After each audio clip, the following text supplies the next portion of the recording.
Време е за најновите информации од регионот Македонија и светот. Одиме веднаш по кратките најави, останете со нас. Со бројни настани и активности, општина Неготино и оваа година на пригоден начин го прослави празникот на општината 8 ноември. Кирил Гравчев е добитникот на награда за животно дело Петре Прличко. Територијалната противпожарна единица од Велес доби ново повеќенаменско возило.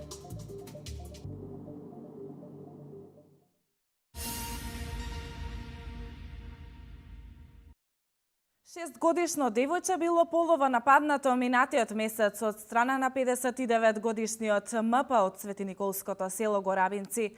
Овој немил настан вчера го пријавиле родителите на детето во полициската станица во Светиниколе. Колешката Валентина Михајловска со повеќе детали. Шестгодишно девојче полово било нападнато во текот на минатиот месец, додека било во дворот од куќата во која живее во Светиниколско село, од страна на 59-годишниот МП. Овој немил настан вчера го пријавиле родителите на детето во полициската станица во Светиниколе. Како што информира Министерството за внатрешни работи, додека девојчето било во дворот од нивната куќа, поминал МП од истото село, кој ја повикал со него за да и даде батериски лампи и радио да си игра. Девојчето отишло и седнало на еден од креветите во просторија која се наоѓала во близина на низиниот дом. Веднаш потоа МП започнал да врши полови дејствија, пошто девојчето се исплашило и побегнало дома. Од страна на полициски службеници, МП е приведен во полициската станица Светиниколе, а по целосно документирање на случајот, против истиот ќе биде поднесена соодветна кривична пријава.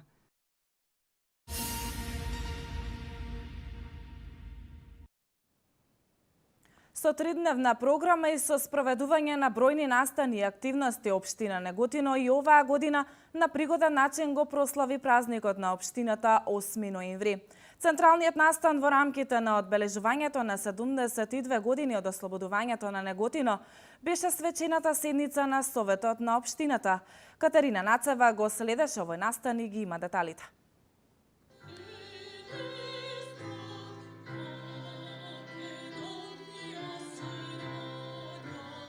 Со краток сегмент од химната на Република Македонија, во присуство на голем број гости од земјата и странство, се одржа свечената седница на Советот на општина Неготино по повод 72 години од ослободувањето на општината.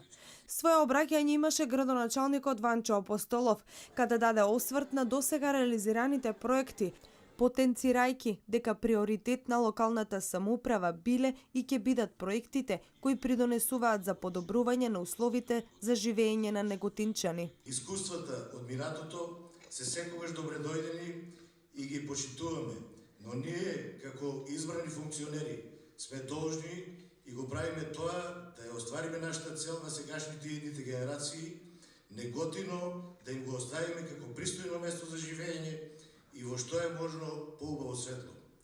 Приоритет да се даде на долгорочното решавање на деценијскиот проблем со кој се соочуваат граѓаните од општина Неготино водоснабдувањето. Со интенција преку реализација на повеќе паралелни проекти да обезбедиме доволни количини вода за повеќе идни генерации неготинци, а редукциите да станат минато за потрошувачите. Апостолов додаде дека општината напредува преку клучни капитални проекти кои се реализираат со поддршка на владата на Република Македонија. Проектот за гасифицирање ќе има голем бенефит и за Неготино. Работиме на изработка на проектна документација за секундарна гасификација, со што ќе дојде до повеќекратно мултиплицирање на бенефитите и за локалното население за неготинското стопанство, кои ќе може да се приклучат на секундарната мрежа и да ги користат поволностите од донесувањето на гасот до домовите и производствените капацитети, а ќе придонесе и значително зачувување на животната средина и околина во која живееме.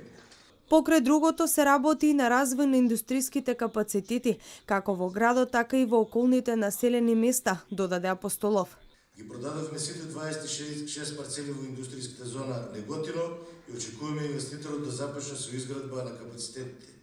Ја оформивме индустријската зона Неготино 2, каде ќе биде лоцирана првата агробизнис зона во Република Македонија на задоволство на земјоделците, а можна скоро ќе ја објавиме продажба на парцели во индустријската зона Дуброво Тремник.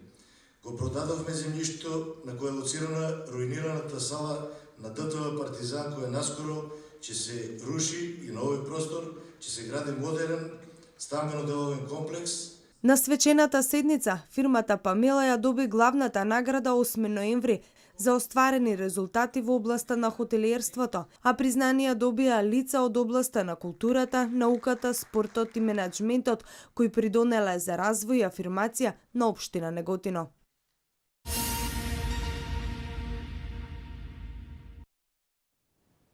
Заштитата на животната средина, урбанизмот, инфраструктурата, комуналните дејности и поддршката на невладините организации беа дел од темите за кои најмногу се дискутираше на вчерашната јавна расправа по сите 13 нацрт програми за работа на општина Велес во 2017 година. На јавна расправа вчера вечер во Велес беа разгледани нацрт програмите за работата на локалната самоуправа за 2017 година. Градоначалникот Славчо Чадиев вели дека ваквиот начин на подготовка на програмата за работа е одлика на транспарентното работење на локалната самоуправа. Главен акцент наредната година, Чадиев вели дека ќе биде ставен на проектот за изградба на затворен градски пазар. Значи ќе одиме од комунална инфраструктура, пред се, ќе одиме околу бизнис економијата, односно околу локалниот економски развој на општината, индустријските зони, бидејќи приоритет сме даваме и ќе даваме на вработувањето на нашите сограѓани. Значи се она што ќе допринесе да се отвори и едно работно место или 10 работни места за нас е поважно отколку било што да се направи. А благосостојбата на граѓаните ни е пред се. Заштитата на животната средина, урбанизмот, инфраструктурата, комуналните дејности, поддршка на невладините организации, ова беа дел од темите за кои најмногу се дискутираше. Очекувањата се предлозите да се преточат во програми кои што ќе се реализираат во 2017 година. Подолго време за изградба на патот во селото и до селото, мислам дека ќе ни се остварат, кој што гледаме градоначалникот планира дека крајно време е тоа да се направи. Мислам дека ќе бидеме задоволни. Другите работи, водата е половини повеќе е завршена и тоа. Тие се главни две прашања што не тиштат. Другите работи се се окей. Нацрт програмите градоначалникот Чадиев вели дека ќе бидат ставени на разгледување на следната седница на Советот на општина Велес.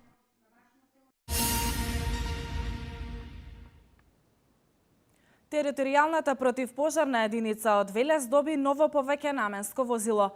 Донацијата од Дирекцијата за заштита и спасување, а целокупната опрема заедно со возилото чини 60.000 евра. Градоначалникот Чадиев и командирот Лепидовски денеска извршија негова промоција. Ново теренско возило за гасење на пожар доби територијалната противпожарна единица од Велес. Донацијата е од Дирекцијата за заштита и спасување, а целокупната опрема заедно со возилото чини 60.000 евра.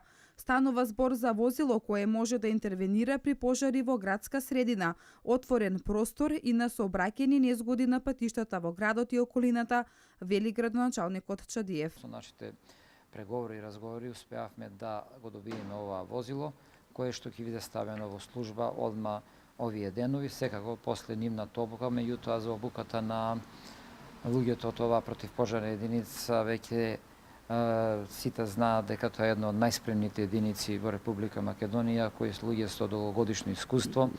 Јас се надевам дека оваа целокупна опрема ќе ја користиме што помалку, значи да немаме многу пожари, немаме потреба од нејзино користење. Новото возило, кое од денеска е ставено на функција, ќе придонесе досега непристапните терени да бидат достапни.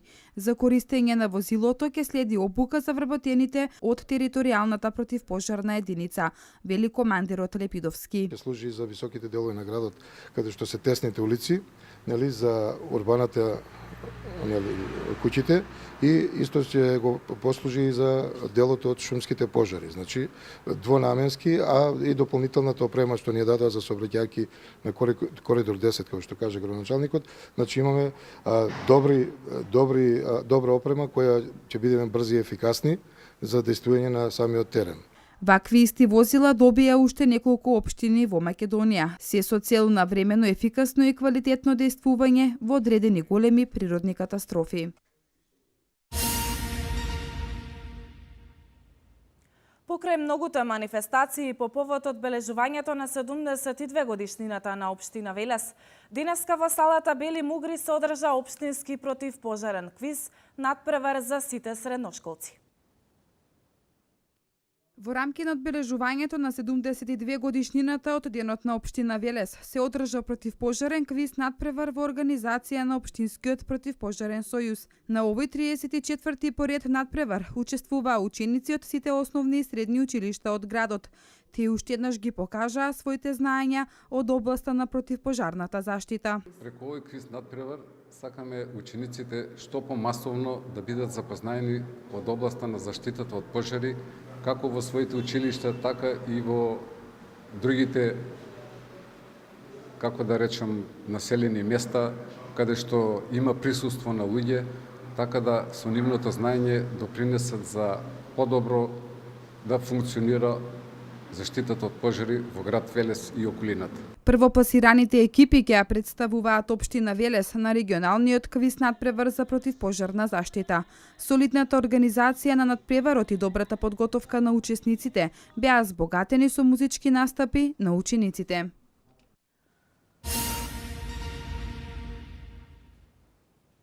Повтор пат наградата за животно дело Петре Прличко ја доби велешанец. Кирил Гравчев е добитникот за оваа година. Вака одлучи тричлената комисија за избор за оваа награда. Шармот и непосредноста со кој тој им пристапува на своите театарски и филмски улоги го прават Гравчев многу поразличен, се вели во образложението. Актерската награда за животно дело Петре Прличко за 2016 година се доделува на актерот Кирил Гравчев. Вака одлучи комисијата за избор на оваа награда во состав Кети Борисовска, председател, и членовите Александар Ѓорѓиев и Дејан Дамјановски.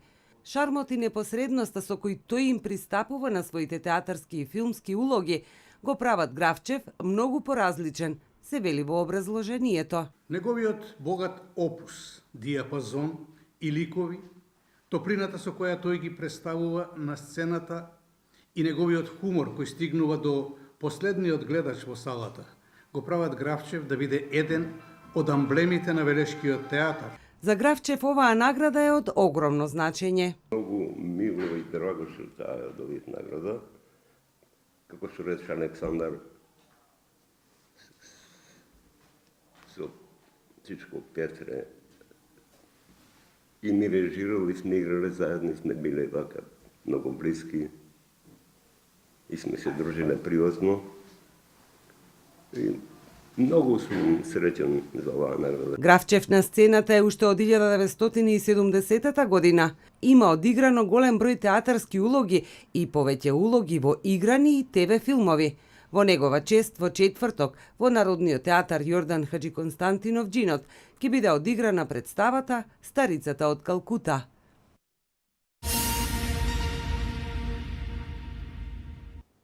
Во кавадаречкото село Мрежичко денеска се прославуваше големиот христијански празник Свети Димитри. По тој повод во ова село присуствуваа голем број на верници и граѓани од Тиквешијата и пошироко. Традиционалната манифестација беше одбележана со помош на компанијата Кожувчанка. Зурли тапани, развиорени ора, храна и пијалоци. Ова беше глетката во село Мрежичко, кое се наоѓа во пазувите на Кожув планина. Денес во ова кавадаречко село се прославува големиот христијански празник Свети Димитри. По тој повод во истоимената црква беше одслужена света божествена литургија со која чиноначалствуваше прота Томе Јованов. Се освети вода, а се кршеа и славските колачи од кумовите за овој празник. Во ова село има традиција секоја година, пошто црквата е посветена на Свети Димитрije, да се слави секоја година и селска слава им е. За сето ова, за да оживее оваквата традиција, има многу помогнато фабриката Кожувчанка, која им помага и на луѓето и на црквата за сето ова да може да се овозможи и во селото да се продолжи традицијата, бидејќи доваѓаат верници од Неготино, Кавадарци и цела Тиквешија.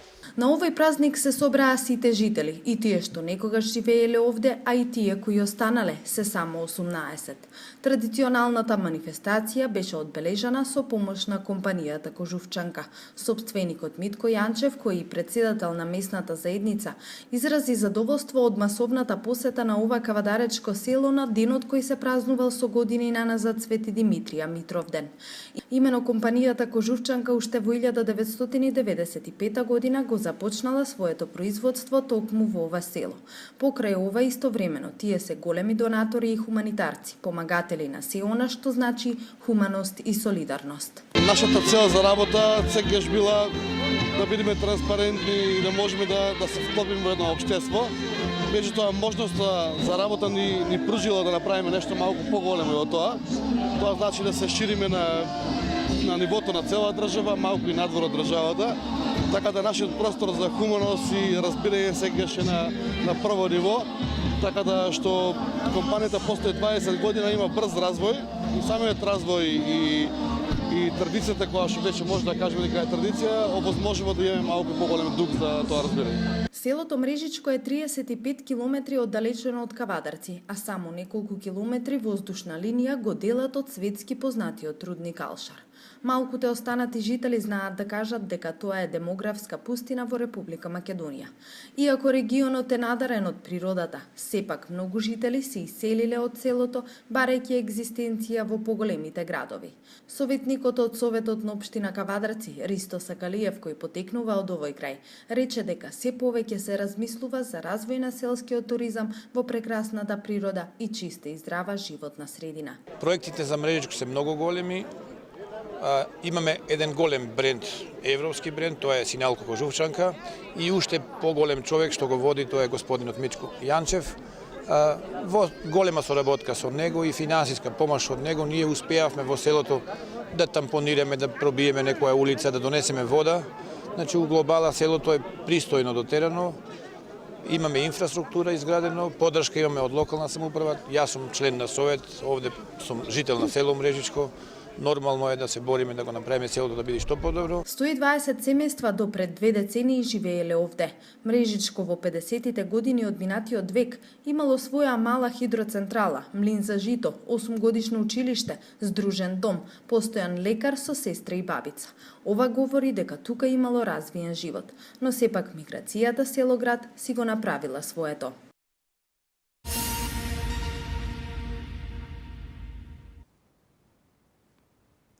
Европската комисија утре ќе ги објави најновите прогреси извештаи за напредокот на земјите кандидати за членство во Европската унија. Вестите од Македонија во продолжение.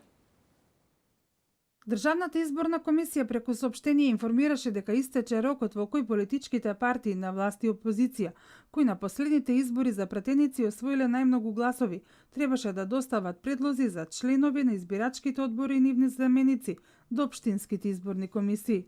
Сега, според соопштението на ДИК, општинските изборни комисии се должни да организираат дежурства за прием на предлози за членови на избирачките одбори и нивни заменици. Потоа истите треба електронски да се достават до Државната изборна комисија. На веб страната на ДИК објавени се адресите на општинските изборни комисии.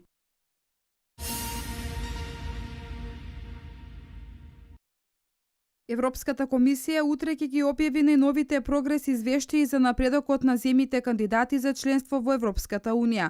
Република Македонија, како и 7 пати претходно, ја очекува нова препорака за отворање на преговорите за членство во Европската унија, но и овој пат условот е кредибилни и признаени парламентарни избори на 11 декември, кои се очекува да стават крај на двегодишната политичка криза.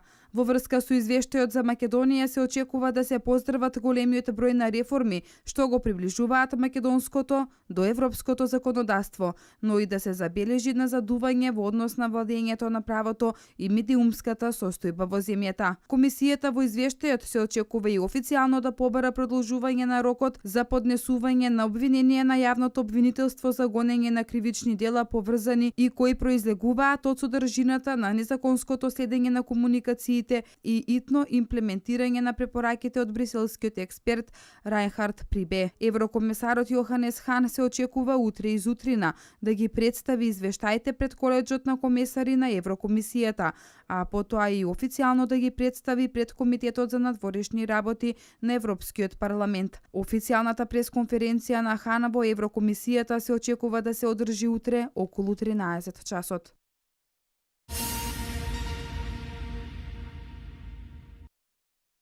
Се реконструира кинотека на Македонија. Во моментов се работи на кровната конструкција. За оваа намена се издвоени 1,3 милиони денари. Завршен е и проектот за целосно реновирање и адаптација на кинотеката, информира министерката за култура Елизабета Канчевска-Милевска, додавајќи дека проектот во моментов се ревидира, а во декември планирано е да се објави тендер на кој ќе се избере фирма која ќе ја реновира. Самото реновирање значи ќе опфати уредување на целиот галериски простор, каде што имаат можност за одржување на најразлични настани, а во тој галериски простор уредување на целата влезна партија, значи во делот на музејската поставка, која што ќе биде представена овде, а овде ќе се најде сето она што го ветивме, а тоа е музејска поставка на Вардар Филм Македонија. Како што најави Канчевска-Милевска, покрај интериерното уредување ќе се замени целокупната инсталација, замена на прозорци и врати. Инаку кинотеката на Македонија поседува над 15.000 филмски наслови.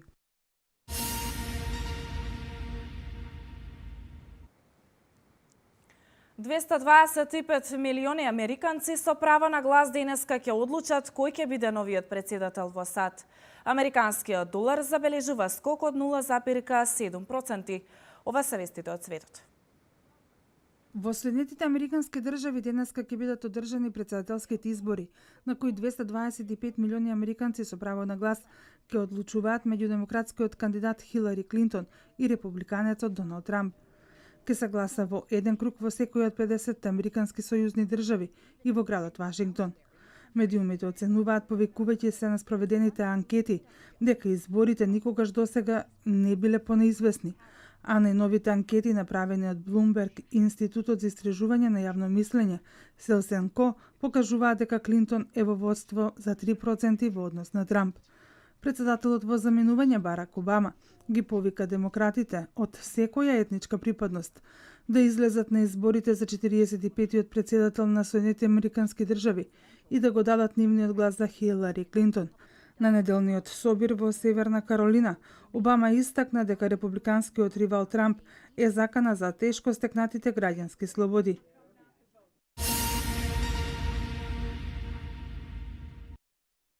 Волт Стрит се стабилизира, пишуваат американските медиуми. По информацијата дека Федералното истражно биро не покренува обвинение против Хилари Клинтон, демократски кандидат за претседател на Соединетите американски држави, американскиот долар забележа скок од 0,7%, откако минатата недела падна за 1,3%. Ова за многумина е доказ дека инвеститорите многу повеќе сакаат на изборите да победи Клинтон отколку Трамп.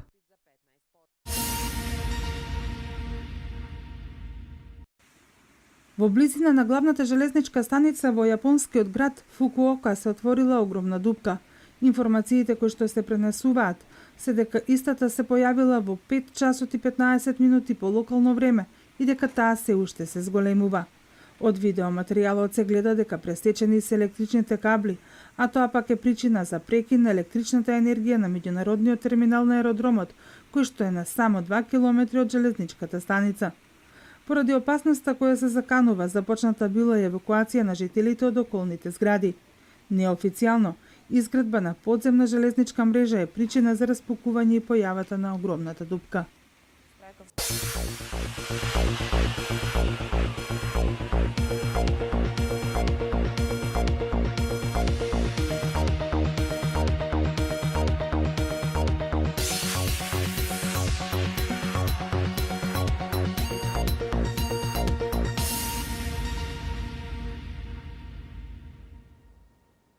Денеска имаме претежно облачно време со засилен јужен ветер и со појава на врнежи, најинтензивни во западните делови од земјата.